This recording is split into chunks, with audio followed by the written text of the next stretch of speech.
And first of all, I'd like to recognize some people who are not here. And that's my former neighbors, hundreds of them, in Oakland, what used to be known as the Funktown district, who were driven out by gentrification and higher rents. We need to recognize them first and foremost, in my opinion.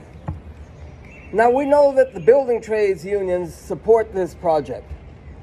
And as Naomi mentioned, I'm the former recording secretary of Carpenters Local 713. My pension depends on the Carpenters Union.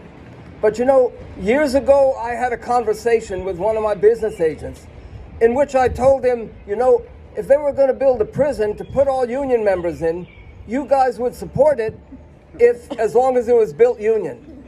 And he thought for 2 or 3 seconds, and then he said no. But the key is, he had to think about it for a couple seconds before denying it.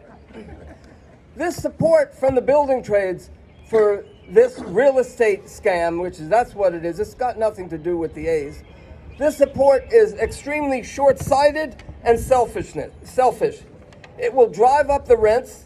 It will accelerate the gentrifying and also what I call the whiteification of Oakland. We know that nowadays owning a sports franchise anywhere is not about the franchise. It's about the sweet real estate deals that the franchise owners, in this case John Fisher, that go with owning that franchise. And John Fisher is a poster child for that as a gentrifier in San Francisco. And building this project will import John Fisher, who is one of the leaders of the privatization of public school movement, one of the leaders of that nationwide. It will bring John Fisher right into the heart of Oakland city politics, which incidentally is more or less controlled by the real estate developers already.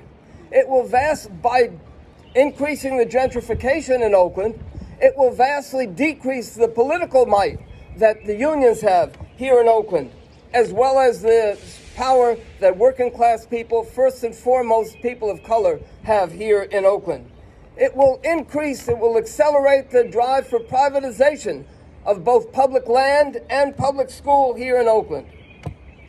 In conclusion, I want to say this, at no political event can we ignore the twin freight trains that are bearing down on working class people all throughout this country and in fact throughout the world.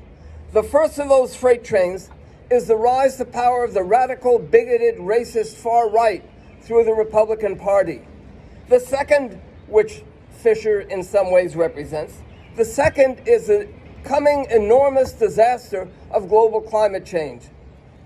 And we have to consider this project in light of those two freight trains. The Howard Street Terminal Real Estate Development Project will in its own way contribute and strengthen and speed up both of those freight trains. And so, from every point of view, we have to oppose it. Thank you.